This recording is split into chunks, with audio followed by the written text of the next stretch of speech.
Alright, welcome back again mga bossing, no? So, medyo matagal-tagal tayong hindi nakapag-upload ng video sa YouTube.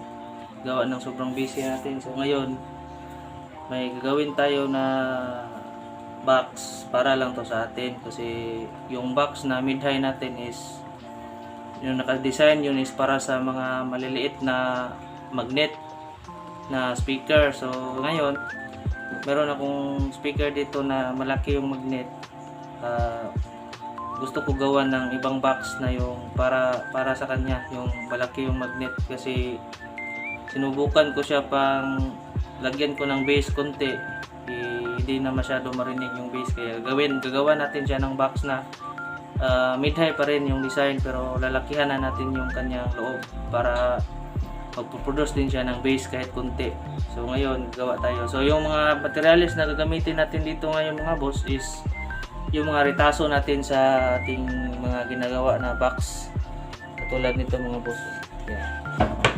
Dami-dami ito mga boss, pero isa lang muna yung gagawin natin. So gagawa tayo ng sarili nating sukat. So bali i-modify natin yung sukat natin para sa ating sarili lang na sukat. So subukan lang natin mga boss kung okay ba. So DIY ito na box mga boss, kung pakinggan natin yung tunog kung makaproduce siya ng bass. So stay tuned mga boss at gawin natin yung box.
So ayan mga boss. So ito na yung ating box, no, na ginawa. Yan. So ang size pala nito mga boss na speaker na ilagay natin is D10 lang. Kasi D10 lang naman yung ating pang mid-high. So ito na siya mga boss. Yan. So dito sa harap is may design pa tayo dito, kaya hindi pa natin siya nilagyan ng marin dito. So mamaya na lang kasi magka-cutting pa tayo. Tapos yung i-adjust pa natin yung laki niya dito.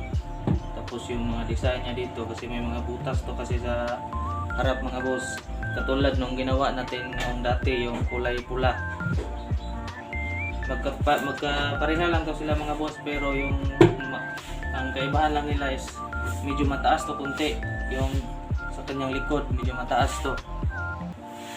Kasi pang malaking magnet yung design nito mga boss.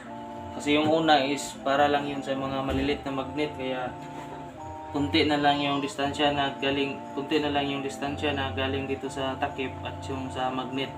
Tapos maliit na din yung kanyang space sa loob, kaya siguro hindi siya makaproduce kahit kunting bass. So kaya ngayon ginawa natin, nilakihan natin yung loob niya. Tapos liitan natin yung sa harap. Ito yung design niya. Yan. So inadjustan lang natin yung sukat niya dito. Yan, para lalaki yung pinakaloob niya, para makaproduce siya konti na bass. Ayan. So stay tuned mga boss. So fast forward ko na lang tong video para hindi masyadong haba.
So ito na siya mga bossing, no? Yan. So nalagay na natin yung kanyang mga sa front panel niya. So ito naman yung ating lagayan ng horn sa ating tweeter horn. So yung horn na ilagay natin dito is yung 6.5 by 5 inches na horn. Tapos dito naman ito, so hindi ko pa to pinako. Yan. So yan yung pinaka-design natin na naisipan. Yan. Ito yung pinaka-loob niya. Yan. Medyo lumaki na siya konti yung space niya sa loob. Ito salpak ko dito. Yan, ipa-final na natin ito. Lagyan na natin ang stick wheel kasi tapos na yung butas. Tapos yung screen niya, ilagay din natin yung screen niya. Kasi mahirap na mahirap na lagyan ito ng screen pag na-fix mo na kasi maliit lang yung space dito sa loob. Hindi mo sundot. Kaya kailangan talaga is malagyan mo muna bago mo i-fix yung screen niya. Ilagay muna natin dito sa kanyang loob bago natin i-fix. So yan. Ito yung formahan niya. Yan oh. Tapos dito sa likod, yan. Lagyan pa natin to ng takip para sa lagayan ng speaker. Dito sa likod yung daanan ng ating speaker. Pagkabit natin dito sa loob. Bali may takip dito sa likod.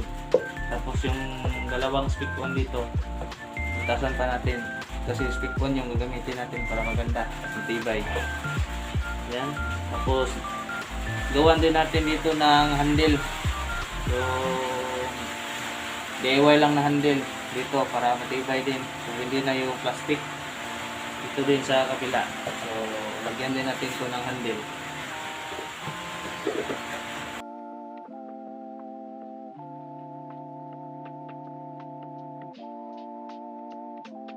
So ang screen pala na nilagay natin dyan sa ating box mga boss, no, sa butas niya is yung ordinary lang na screen pang gayad ng yung buhangin. Yun lang mga boss kasi out of budget pa tayo.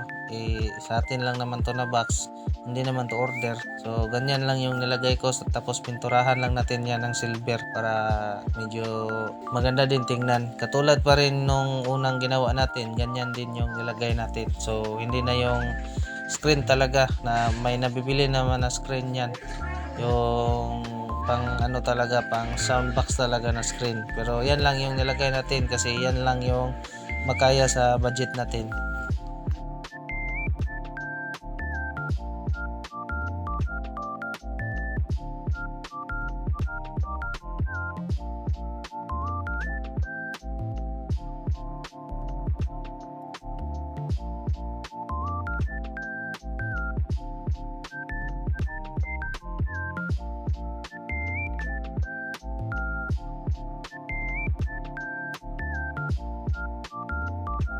Okay mga boss, so tapos na yung ating box, no, na ginawa. Yung mid-high natin na size 10, yung speaker.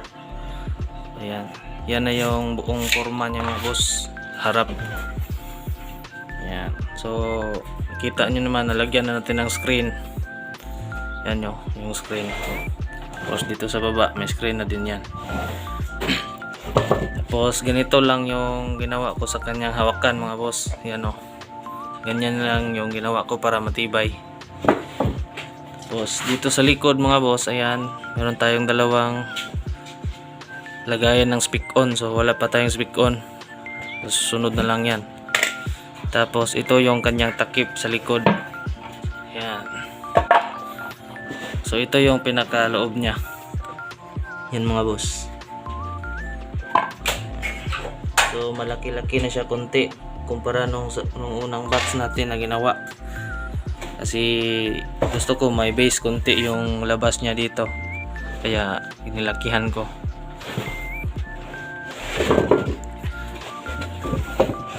Yan, sa mga gusto magtanong sa sukat nito, susukatin natin.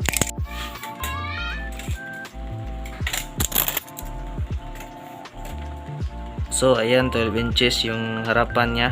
Tapos pag isalin natin yung gilid niya, yan, dito tayo sa top. Yan. So yung finish niya dito, kasali na yung siding, is nasa 13 inches. 13 inches yan mga boss. Dito is 13 inches. Tapos dito naman, yan. So nasa 16 inches.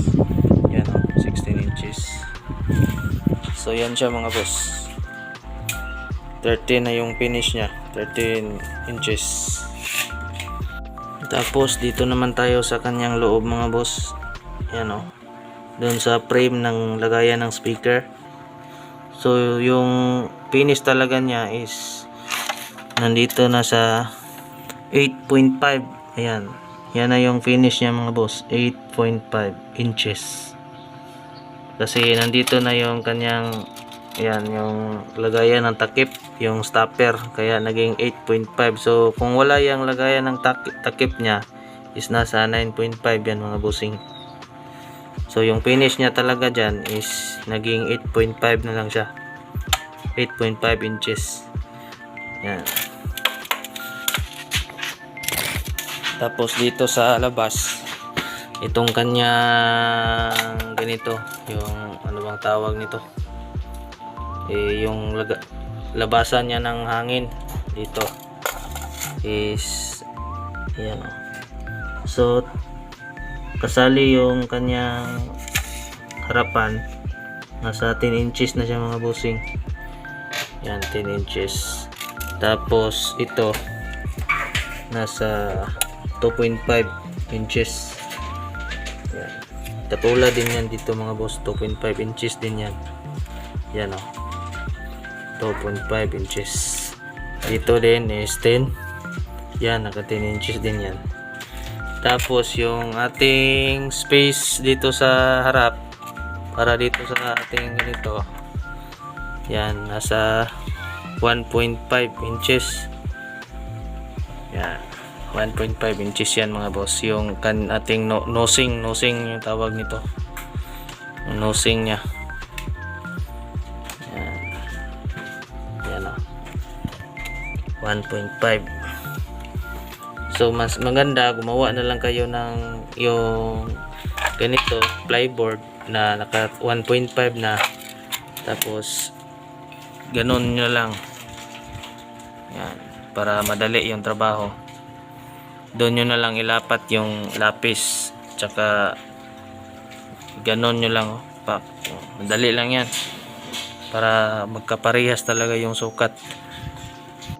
So katulad nito mga boss, may naka 1.5 na ako dito, tsaka may 1 lang, 1 inches, at may 2 inches din. Yan o. So ganon ko lang dyan o. Yan, dito mo ilagay yung lapis mo, tapos ganon lang. Talagang kaparehas na yan lahat. Ito yung 2.5 ko. Yan o. Yan. So ito lang, DIY lang to. Madali lang naman to gawin. Tapos yung kanyang taas, yan, nasa 22.5 inches. Kasali na yung pinakatap at dito sa bottom mga boss, yung 22.5 inch. Yung 22.5 inches is kasali na yung top at saka bottom. Yan o. Yan. Pero pag hindi kasali yung top at saka bottom, yung sukat nito is nasa 21 inches lang tayo mga bossing. Ayan mga bossing o. 21 inches. Yan mga bossing. So hindi kasali yung top at saka bottom dyan. Yung katingin nyo sa plywood nyo is 21 inches. Tapos kung kasali na yung top at saka bottom is maging 22.5 inches na. Tapos dito naman sa kanyang gilid, dito is nasa 16 inches. Ayan mga bossing, 16 inches. 16 inches din yan mga bossing. Dito naman sa likod, same pa rin yan mga bossing. Yan, kung hindi kasali yung bottom at saka top, 12 inches.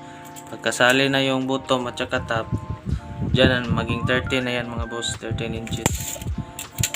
Yan o. Yan. Yan mga boss, 13 inches na siya. Yan. Sa dito naman sa kanyang takip mga boss, kayo na ang bahala diyan. So tansyahan niyo na lang yung butas niya para mapasok yung speaker na 10 inches. Kasi may division kasi yan dito sa loob. Ito mga boss oh. Ayan. Ito yung division niya.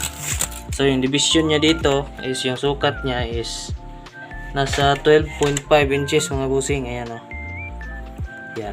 Yung 12.5 inches is nasa top yung kanyang marin. So lahat na pati yung isali natin yung top.